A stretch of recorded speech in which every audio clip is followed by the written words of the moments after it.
white paper foi feito por o grupo de trabalho da APA, a Teresa Magalhães, a coordenadora, o Afonso Pedrosa, do Hospital São João, o Carlos Sousa, que está aqui ao meu lado, vai comigo apresentar o white paper, a segunda parte, a Joana Chedas, o Luís Matos, a Marta Bacelar e eu. Eu vou falar na primeira parte no enquadramento e nos principais problemas existentes e que nós detectamos que existem nas organizações, no dia-a-dia das organizações de saúde, e o Carlos depois falará nos fatores essenciais para a implementação de um BI no SNS e nas conclusões deste white paper. Nós vamos agora voltar um bocadinho atrás no Big Data, vamos voltar aqui ao conceito do Business Intelligence. Há várias definições, nós adotamos esta por ser a mais abrangente.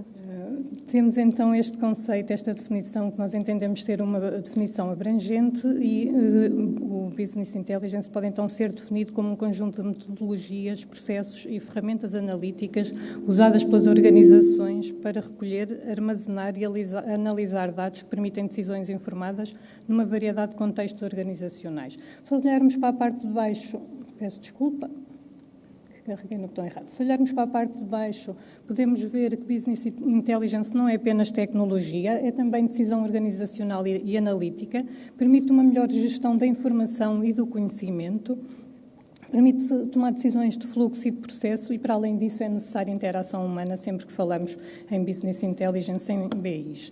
No seu modelo clássico, o processo tecnológico de construção de uma ferramenta de BI inclui a recolha de dados de várias fontes. Eu peço desculpa que inclui a recolha de dados de várias fontes, não apenas de umas, mas de várias, que por muitas vezes estão dispersas e em vários locais diferentes, mas a recolha acaba por ser única porque depois há o armazenamento de dados numa base de dados única. Inclui também a construção de um modelo multidimensional. Obrigada. De um modelo multidimensional, e é aqui que se distingue de outras ferramentas analíticas, é precisamente esta poder relacionar dados de várias dimensões e não apenas de uma. Inclui também a disponibilização de ferramentas de análise e o acesso fácil e partilha de dados. O primeiro objetivo do BI é melhorar os inputs e disponibilizar a informação à pessoa certa, no tempo, no local e na forma correta para a tomada de decisão. Ao olharmos para a realidade das nossas organizações de saúde, o que é que nós encontramos? Múltiplas bases de dados disponíveis e dificuldades de extração desses mesmos dados. Notamos também capacidade de realizar benchmarking entre as organizações. Notamos, por exemplo, quando olhamos para ferramentas de benchmarking e quando vamos olhar para os dados, conseguimos ver que há dados incoerentes. Às vezes aparecem dados para uma organização de saúde com género com outra, com 20 vezes mais para o mesmo indicador, um valor diferente, 20 vezes mais não é possível. Acaba por haver aqui notar que não há cuidado, não há validação de dados e que nos leva a crer que estão a ser usados dados de má qualidade. Por isso nós entendemos ser urgente contribuir para desenhar a estrutura de um BI no SNS. É preciso começar por aí, pela base. A tecnologia atual das ferramentas de BI oferece aos sistemas de saúde uma oportunidade de usar Big Data, como nós já vimos. Big Data, trabalhar a capacidade de armazenar grande volume de dados e trabalhá-los, analisá-los. Isso permite uma melhor gestão, pode ser usada a nível da gestão, não apenas na gestão económico-financeira, mas também na gestão logística, contribuir para a lista de espera, monitorizar a lista de espera, entre outras, toda uma série de situações que pode ser aplicada na área da gestão. Permite também atingir melhor qualidade e segurança de cuidados e permite também melhorar resultados em saúde quando vamos analisar dados que mostram evidência clínica e que podemos usá-los em prol dos nossos utentes. Há uns anos atrás, ao se procurar encontrar novas formas de controle de gestão, novas formas de controle dos orçamentos em saúde, face até aos seus gastos crescentes, levantou-se à discussão se as ferramentas de BI teriam potencial na área da saúde. Estas ferramentas de BI estavam a ser usadas com sucesso na banca. peço desculpa, não mudei slide, na banca, na indústria do retalho, nas telecomunicações, entre outras indústrias, com bastante sucesso, e daí sugerir também terem potencial na área da saúde, poderem ser usados na nossa área. E realmente, atualmente, é reconhecido que as ferramentas BI trazem benefícios para as organizações de saúde em diversas áreas. Aumento da eficiência, na melhoria da qualidade na prestação de cuidados, no controle dos custos, na melhoria dos resultados em saúde, e têm também elas potencial para influenciar positivamente todos os interessados, desde os doentes até aos clínicos e decisores. Nesta última, aqui já entramos com o Big Data. Uma das tendências crescentes na saúde é o aumento do volume de dados, o tal Big Data. Nós podemos ver, este gráfico ilustra-nos aqui o crescimento global de dados em saúde, e podemos ver medidos em exabytes, que, para terem uma ideia, é 10 elevado a 18. Podemos ver aqui ao longo dos anos, mais do que duplica ano a ano o volume de dados produzidos pelas organizações de saúde. Atualmente, o que é que nós encontramos? Não são apenas os dados produzidos internamente, mas também os dados produzidos pelos utentes. Os utentes estão dotados de wearables, de dispositivos de telemonitorização, de apps. Os hospitais cada vez mais disponibilizam apps aos seus utentes para comunicar, e ao comunicarem estão a produzir dados. Por exemplo, os inquéritos de satisfação são muito utilizados nas apps dos hospitais para saber a satisfação dos utentes. Passando agora então ao Big Data. Este está em constante evolução, quer à medida que novas tecnologias emergem, quer à medida que as tecnologias existentes amadurecem. Se há uns anos atrás, quer o Porter, quer o Drucker nos diziam que a informação era a maior fonte de criação de valor numa empresa, há autores agora que já defendem que a nova fonte de criação de valor é o Big Data. Ao longo dos anos tem vindo a ser desenvolvido um conceito de Data Analytics, e, traduzido assim de uma forma muito simplista, podemos dizer que é um conjunto de métodos e ferramentas que propõem decisões sobre opções de futuro. A novidade passa por aqui. O futuro, que no fundo já é presente, passa também pela capacidade de processar e analisar dados, quer os produzidos internamente, quer os recolhidos das organizações, quer os recolhidos pelos utentes, e que vão permitir identificar padrões que contribuam para o diagnóstico, o tratamento e a prevenção da doença. É aqui que nós vamos pôr o Big Data em prol dos nossos utentes. Uma das tendências futuras também é a medicina de precisão. O Big Data permite-nos chegar a este momento. Permite-nos chegar a este momento da medicina de precisão.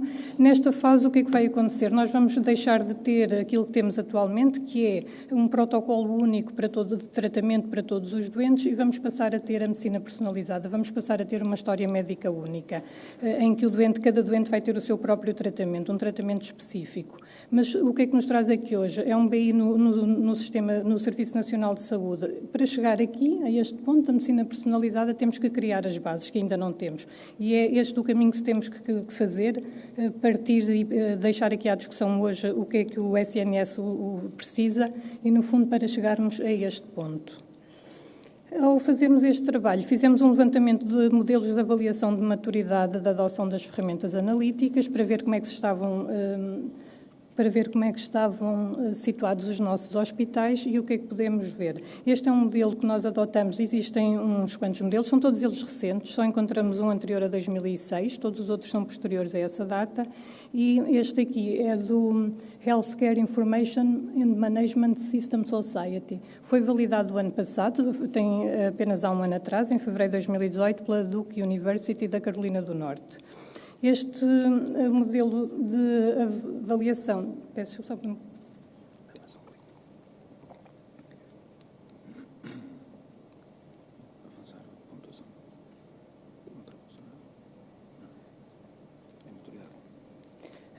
Aqui podemos ver, ele é composto por 7 estadios. No estadio 0 temos as soluções fragmentadas, é onde encontramos a maior parte dos nossos hospitais. Todos os nossos hospitais estão dotados destas soluções. que é que acontece? Nós vamos ver, tenho já no slide seguinte, durante uns anos as instituições de saúde deixaram-se levar por modas, por tendências inovadoras, de aplicações, mas que servem propósitos únicos, não são agregadoras da instituição, não deixam ver a instituição como um todo. E acabamos por ter aquilo que alguns autores dizem, manta de retalho aplicacionais. São estas soluções fragmentadas que nós encontramos na maior parte das nossas organizações de saúde. No nível 1, no patamar 1, temos a construção de alicerces, agregação de dados e governação de dados. Já podemos encontrar, já vamos encontrando em menos hospitais, o número de hospitais decresce. No nível 2, um número semelhante ao patamar 1, com armazém de dados central e disponibilização de ferramentas analíticas, mas são ferramentas analíticas quase viradas para si mesmo, só analisam uma dimensão, não são multidimensionais. A nível do patamar 3, agilidade, consistência e eficiência no acesso a dados em toda a organização também vai diminuindo o número de hospitais que dispõem destas aplicações, com esta capacidade. No patamar 4, gestão e medição de cuidados baseados na evidência, variabilidade de cuidados e a redução do desperdício vão diminuindo. E do patamar 5 ou 6, praticamente não encontramos nenhum hospital. Podem ter uma situação ou outra, poderia aparecer aqui um pontinho, mas não mais do que isso. No patamar 5, temos o reforço da qualidade dos cuidados, saúde da população e compreensão da economia de cuidados. No patamar 6, o uso da análise preditiva para suporte clínico. Poderá haver uma situação ou outra, um hospital ou outro que já venha a ter uma destas soluções. E no estádio 7, o uso da medicina personalizada e análise prescritiva, o caminho que ainda temos que fazer. Aqui este slide mostra-nos a maturidade dos BIs nacionais a nível europeu. Podemos ver aqui onde está Portugal, situa-se ainda bastante distante dos seus congéneres europeus. Não falo já da primeira frase, porque já falei desta manta de retalho aplicacionais, uma vez que houve um foco muito grande nas tecnologias e não tanto na informação, naquilo que nós precisamos. Nós precisamos de informação para transformar em conhecimento e para, em última instância, chegar à sabedoria, como mostrou o filme anterior. No dia-a-dia das nossas organizações, nós deparamos com algumas situações, com a qualidade e cruzamento de situações que criam obstáculos à boa informação, a nós sermos detentores de informação útil, em tempo útil, a dificuldade de acesso aos dados. Depois temos aqui também a situação da experiência dos utentes, tem necessidades diferentes das dos profissionais e a partilha de experiências. Ao vermos aqui a nível da qualidade de cruzamento de dados e dificuldade do acesso aos dados, o que é que nós encontramos? Muitas vezes dados diferentes. Para o mesmo indicador, dentro da mesma instituição, para o mesmo período de tempo, conseguimos ter um valor diferente. Isto acontece porquê? Porque muitas vezes quem tira a informação não vai ler o glossário e ignora os glossários. Muitas vezes recebemos ficheiros de uma das mais variadas instituições ou são disponibilizadas plataformas, não nos são ditas instruções claras. Se, por exemplo, pedem horas médicas, sim, horas médicas pode ser muita coisa, pode ser horas ordinárias, horas extraordinárias, pode ser de médicos especialistas, pode ser de médicos internos. Há que ter uma explicitação daquilo que é pretendido para que possamos ter dados corretos, dados fiáveis. Os dados errados também pela multiplicidade de bases onde temos que ir a recolher dados. O cruzamento de dados, o volume é tão grande que não conseguimos relacioná-los em tempo útil. Aqui o que é necessário é termos a informação em tempo útil, porque todos os dias os hospitais carregam plataformas, preenchem dados para as mais variadas instituições do Ministério da Saúde e depois não temos um feedback, não temos retorno dessa informação. Ou então, quando temos, passou muito tempo e o longo prazo nos hospitais não é tão longo quanto isso. A dependência das TIC também foi uma situação que encontramos muitas vezes nos hospitais e nas restantes instituições de saúde. As pessoas estão reféns dos serviços de tecnologias de informação para extrair dados das bases. Aqui está tudo ligado, todos estes aspectos estão ligados a esta extração de dados. Muitas vezes é o controle de gestão que tem que extrair os dados, outras vezes é o gabinete de informação para a gestão. São sítios diferentes e, ao serem extraídos desta forma diferente, acaba por haver uma grande dependência e depois toda esta ligação entre estes vários problemas. A nível da experiência dos utentes, nós sabemos que os utentes têm necessidades diferentes em termos de informação dos profissionais de saúde. Os utentes querem saber, querem poder escolher onde querem ser tratados, mas para isso precisam de informação.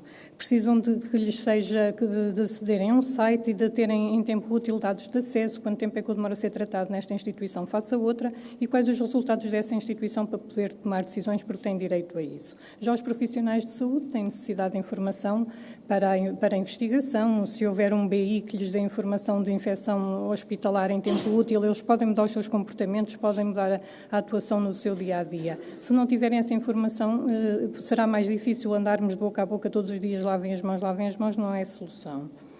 Depois notamos também a falta, a inexistência de uma plataforma de partilha de boas práticas, o que no fundo vai contribuir para a dificuldade na replicação de soluções de sucesso. O que é que acaba por acontecer? Parece que andamos todos os dias a querer inventar a roda quando o vizinho do lado já está ali a fazer alguma coisa de novo. Podem estar duas instituições a fazer a mesma coisa e nós entendemos que se devem olhar uma para a outra, devem espreitar aquilo que uma deve dar a conhecer a outra. Por exemplo, eu posso estar a construir uma coisa qualquer e um colega de outro hospital dizer: olha, isso falta-te aí uma peça, não vais conseguir levar isso a bom porto porque esta peça é fundamental para isso funcionar. E eu posso olhar para o dele e digo: olha, o teu tem uma cor feia. Pronto, eu estou-lhe a dar opinião, ele está-me a dar conhecimento.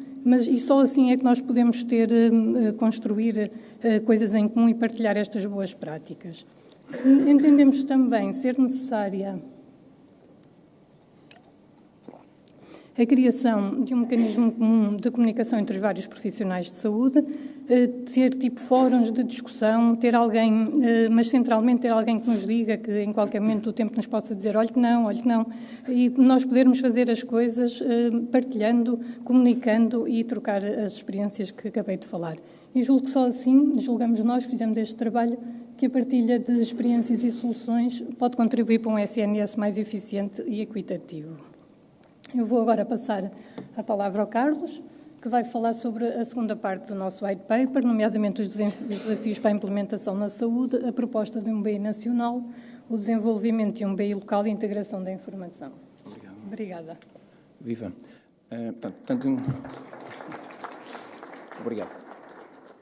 Estando encarregue, então, de partilhar convosco alguns aspectos mais práticos e para cativar a vossa atenção, muito na moda se lhe chamarmos receitas, sem querermos, obviamente, arrogar-nos a Masterchefs. Eu até reconheço aqui na plateia muitas pessoas que são verdadeiras estrelas nestas tecnologias. Destacaríamos alguns aspectos que são para nós muito importantes, quer da nossa própria experiência, porque este trabalho foi baseado na experiência profissional das pessoas que o compuseram, dos workshops que tivemos com diferentes interlocutores da academia, das áreas privadas, das PPPs, do setor público, que no fundo trouxeram a sua própria experiência e que nos ajudou a coligir toda esta informação. E daí destacarmos aqui 4 aspectos que consideramos os mais importantes para partilhar, e eu vou até acelerar um bocadinho o ritmo, porque consideramos que os painéis temáticos que temos a seguir são de extremo valor e podem, no fundo, aportar aqui uma mais-valia àquilo que é o que foi o white paper, mas basicamente o white paper consideram como um pontapé de saída, um pontapé de partida, para podermos fazer algo mais a partir de agora no nosso SNS e no nosso sistema de saúde. Portanto, o desafio é a informação que cresce de forma exponencial. Este é um trabalho da IBM com a McKinsey, em que eles identificaram que o ser humano, entre nascer, no seu ciclo de vida, produz cerca de um petabyte de informação, dos quais 20% podemos considerar informação de saúde, 5% de informação genética, mas 90% dessa informação que nós geramos não é sequer armazenada. Apesar dos estudos dizerem que já estamos a digitalizar, no fundo, esta informação a cerca de 20% ao ano, e, portanto, estamos a coligir essa informação, ainda há aqui um longo trabalho a desenvolver.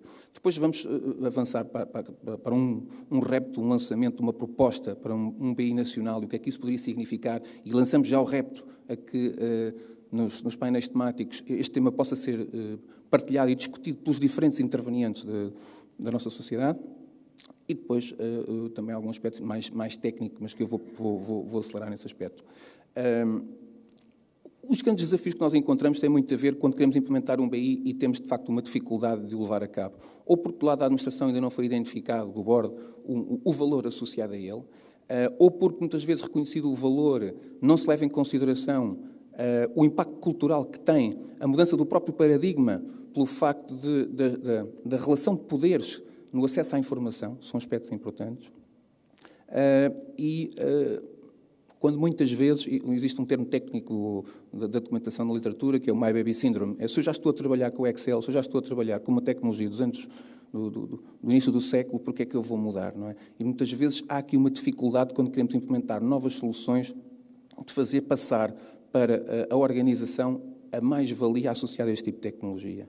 Ou porque não se identifica bem, junto de todos os stakeholders, porque é que vamos montar uma solução desta natureza, ou porque, de facto, houve uma má experiência, porque não foi feita uma boa formação, não foi feita uma boa adoção. E, claro, se não houver um bom suporte do board, temos claramente aqui uma grande dificuldade. Nós encontramos, no fundo, um barómetro. A World Wide Web Foundation está a desenvolver um projeto muitíssimo interessante, com vários Estados-membros, mais de 100 governos de vários países, no fundo, são escrutinados desta forma em que é possível medir a informação que está a ser disponibilizada para a sociedade, e é medida em dois vetores muito interessantes. Um é a disponibilidade da informação, em termos de readiness. Que informação é que a sociedade, no fundo, tem acesso num determinado Estado, e qual é o impacto que essa informação tem para a sociedade. E vemos aqui um gap muito grande. O facto de termos muita informação disponível, estamos a falar de países que já fazem um grande trabalho nessa área, até como nós, que estamos também já escrutinados e temos um score associado à informação que nós disponibilizamos, e a saúde é uma das áreas que disponibiliza a informação, o impacto é muito reduzido. Ou seja, a adoção não está a corresponder ao facto de estarmos a disponibilizar informação. A sociedade ainda está a ganhar pouco com isso. E este barómetro representa isso muito bem. E porquê? Bem, nós identificamos aqui um conjunto de fatores críticos essenciais. Eu não vou destacar todos, e até dizia que, dentro desta audiência, provavelmente todos reconhecem estes fatores críticos em quase todos os projetos na área de tecnologias de informação, são cruciais. Porém, quando depois levamos à prática o projeto, encontramos muitas limitações. Eu diria que um é clássico. Na ação pública, o orçamento está sempre, que é o preço base num caderno de encargos, não é? Mas depois, quando queremos procurar os outros fatores de sucesso, começamos a escassear quando olhamos para o projeto e porque é que ele fracassou. A Gartner tem sempre indicadores, de 70% a 80%, dizem os estudos de Gartner, que são projetos que fracassam nesta área do BI. E fracassam porquê? Bem, muitas das razões estão aqui expostas, se não levarmos em consideração alguns destes aspectos. Eu, de facto, destacaria apenas dois daqueles que eu considero mais relevantes. O retorno do investimento, ou seja, qual é a proposta de valor que está a consubstanciar este investimento que vamos fazer nesta tecnologia. E essa proposta de valor pode ser porque queremos reduzir custos, queremos aumentar a receita, queremos aumentar a eficiência. Questões de conformidade legal. Quando estamos a falar dos processos de acreditação, não podemos navegar à vista. Temos que ter instrumentos que permitam, de facto, medir aquilo que estamos a fazer, os resultados que estamos a alcançar, ou seja, no controle de infecção, ou seja, na auditoria clínica. Todos os aspectos operacionais e que são mensuráveis têm que ser capazes de ter uma perspectiva visível destes resultados. E isso permite depois também, junto da administração, junto da tutela, junto de quem financia, demonstrar efetivamente que aquele projeto tinha aquela proposta de valor e atingiu aquele resultado. Se forem ver, tudo o que são candidaturas AMA tem lá o conjunto de indicadores. Mas eu sei que em muitos projetos, depois a forma de os medir é de facto muito difícil. Ou porque a própria candidatura e as peças concursais que foram construídas depois não têm lá a forma de medir muitos dos indicadores que nós próprios, no fundo, nos arrogamos e construímos, ou por dificuldade, ou porque simplesmente ignoramos esses aspectos. O ponto que eu destacava daqui é o último, é a questão da mudança. Eu diria que aquele impacto que vimos no barómetro do Open Data da World Wide Web Foundations, da minha opinião, tem muito a ver com este aspecto de gestão da mudança e de expectativas dos utilizadores. Se de facto não asseguramos uma boa formação, e muitas vezes também deixamos a formação e a adoção para segundo plano, são raros os cadernos de encargos em que eu partilhei, em que eu trabalhei e que eu conheço, em que de facto as coisas existem para além de o projeto entrou em produção e foi pago ao fornecedor a última fatura. Costuma ser assim. Até e o resto. Porque o projeto estar a funcionar, o sistema estar instalado, não significa que foi adotado. Nós temos a certeza que os utilizadores estão a tirar proveito das funcionalidades. Nós estamos a medir se efetivamente aquilo que presidiu ao investimento está a ser alcançado. Nós estamos a ter feedback junto dos utilizadores. Todos estes fatores de gestão da mudança são cruciais para garantir o tal impacto que vimos há pouco, muitas vezes ainda está dificilmente a ser alcançado. A proposta que temos para vós era, de facto, de assumindo um conjunto de repositórios que já existem no SNS. O SNS, nos últimos anos, desenvolveu um conjunto vastíssimo de pequenos BIs ou de BIs, no fundo, orientados a áreas muito específicas, a área clínica, a área da governação, a área de gestão. têm vindo a ser desenvolvidos, mas nós gostávamos de lançar, e uma das justificações tem a ver com este Open Data Maturity Portal, que tem a ver com o que a União Europeia está a construir e está a medir junto dos seus Estados-membros, um conjunto de vetores para os quais nós podemos identificar onde é que estamos posicionados e o que é que estamos a fazer enquanto Estado-membro nessa área. A saúde é um dos domínios que tem muito ainda a crescer em termos de informação para ser disponibilizada à academia, à sociedade, em termos epidemiológicos, em termos de governação clínica. São aspectos essenciais. Para esse efeito, o que é que nós fizemos? Bem, tentámos construir um diretório, procurámos a maior parte das fontes, aquelas que conhecemos, aquelas que identificamos, que valorizamos, digamos assim, e foi uma tentativa de começar a construir verdadeiramente um diretório, foi esse um dos propósitos deste trabalho, um bilhete de identidade da maior parte, ou dos repositórios da área da saúde que nós conhecemos e que têm valor e que poderiam eventualmente fazer parte de uma agregação para diferentes aspectos. E esses aspectos poderiam ser construirmos um repositório maior, vamos dizer assim, que depois poderia ser acessível e estar acessível a diferentes perspectivas, a perspectiva de estudo epidemiológico, a perspectiva da governação, a perspectiva da academia. Eu fiz parte de alguns centros de investigação, quando estava num hospital público, em particular, num centro de investigação. A maior crítica, queixa que a academia, que o universo académico fazia, era a dificuldade de encontrar interlocutores nos hospitais para fazer alguma medicina translacional. No fundo, para pôr em prática alguns projetos de inovação, quando às vezes há imensa disponibilidade do lado da academia para o fazer junto às instituições. Mas a nossa capacidade para, no fundo, interagir é muito limitada. Os hospitais têm, de facto, muita dificuldade em criar esta articulação e isso está, no fundo, à vista quando depois se tenta aceder a esta informação e ou não se conhece que ela existe ou ela é de difícil acesso porque, de facto, não temos o sistema montado para poder facultar. E, portanto, o desafio que nós lançamos, e daí o repto que deixamos com este trabalho, era a possibilidade de construirmos um repositório, um BI, que agregasse muito desta informação e que permitisse a diferentes stakeholders da sociedade, no fundo, fazer inferências e trabalhar sobre essa informação. Sem prejuízo, naturalmente, de quem está, por dar uma expressão, na trincheira. Quem está no terreno, quem está junto dos utentes, quem presta cuidados e que tem também, e cada vez mais, de responder de forma muito exigente com aspectos legais, que são cada vez mais cruciais, todos os aspectos relacionados com a acreditação das instituições, dos seus processos de trabalho, mas também todo o universo de suportar os seus próprios processos. Eu destacaria apenas, a título de exemplo, os recursos humanos. É uma área que consideramos muito importante, a retenção de recursos humanos, a valorização dos recursos humanos, a meritocracia, como é que vamos, de facto, remunerar os nossos profissionais baseados no valor, como está a fazer a Holanda, em termos de um exemplo muito prático. Nós precisamos de informação para, de forma clara, transparente e inequívoca, poder avançar para uma avaliação de desempenho em que o enforce seja feito na meritocracia, em que possamos reter os bons profissionais da administração pública. Precisamos deste tipo de ferramentas para poder fazer um trabalho claro. E depois tudo o resto. Quando falamos dos aspectos essenciais, não chega, de facto, lavar as mãos é importantíssimo enquanto estamos a falar do controle de infecção. Mas nós precisamos de saber, em tempo real, se uma enfermaria, qual é a taxa de infecção de uma enfermaria. Não é? E precisamos de saber em tempo real para poder atuar sobre isso. E quem diz isso diz tantas outras áreas no universo dos hospitais, dos ACEs, dos cuidados primários. Todas estas áreas precisam de informação para tomar decisões em tempo real e é onde o BI local tem o seu papel, deve ser desenvolvido para, de facto, almejarmos aqueles objetivos. Em termos técnicos, não irei alongar-me, apenas para dizer que o Health Parliament desenvolveu um trabalho muito vasto, eu penso que conhecerão o trabalho do Health Parliament. A medida número 11 tinha a ver com o Master Patient Index, ou seja, não podemos construir um repositório se não tivermos uma informação muito estruturada. E um dos aspectos essenciais é saber inequivocamente o cidadão. O cidadão não é no sentido de saber que é o José, é no sentido de saber que aquela informação pertence a uma entidade que tem aquelas características sobre as quais nós depois podemos trabalhar em termos científicos, em termos de governação, etc. E quando tentamos coligir informação, por exemplo, da administração pública com o setor privado ou social, há imensas dificuldades técnicas para conseguir cruzar esta informação e depois poder inferir de forma anonimizada, trabalhando os dados, etc.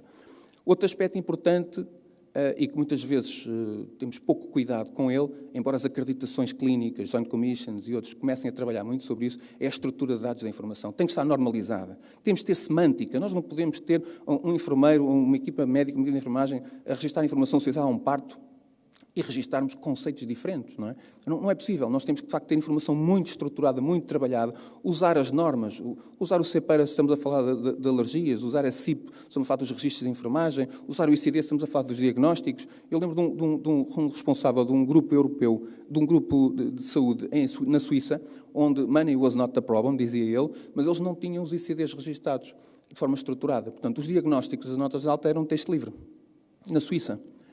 Isso, obviamente, comparado com o que nós temos, é incomparável em termos de capacidade de podermos trabalhar a informação. Para concluir, nós fizemos aqui um trabalho aturado, tentar, no fundo, agregar minimamente aquilo que seriam os aspectos mais importantes para esta conclusão daquilo que foi o nosso trabalho. Bem, por um lado, contribuir para a importância da dinamização de projetos de BI nas áreas operacionais, ou seja, de quem está na primeira linha, mas também nas áreas centrais, e termos, de facto, informação que possa ser acessível à sociedade e gerar impacto para a sociedade, no fundo, ganhos em saúde e verdadeiramente, podermos, de facto, medir valor e trabalhar com base em valor, começar a perceber o que são outcomes em função daquilo que nós fazemos, e atenção, não é fácil. Uma coisa é implementar um sistema de informação para suportar uma área operacional, outra coisa é montar um BI. Um BI mexe com a relação de poderes dentro de uma organização. Um BI obriga a um empower muito grande do board para conseguir levar a cabo, com sucesso, não é instalar o servidor, com sucesso projetos desta natureza. E, portanto, aqui o grande objetivo é garantir que passamos dos dados para a informação acionável. É um termo muito interessante. Alguns de nós estiveram nos Estados Unidos no IMSS 2019, este que decorreu há poucas semanas, e foi muito interessante ver nos Estados Unidos a força que eles fazem from data to actionable information, ou seja, informação acionável ao profissional de saúde no ponto de cuidados e no contínuo de prestação de cuidados. Obrigado.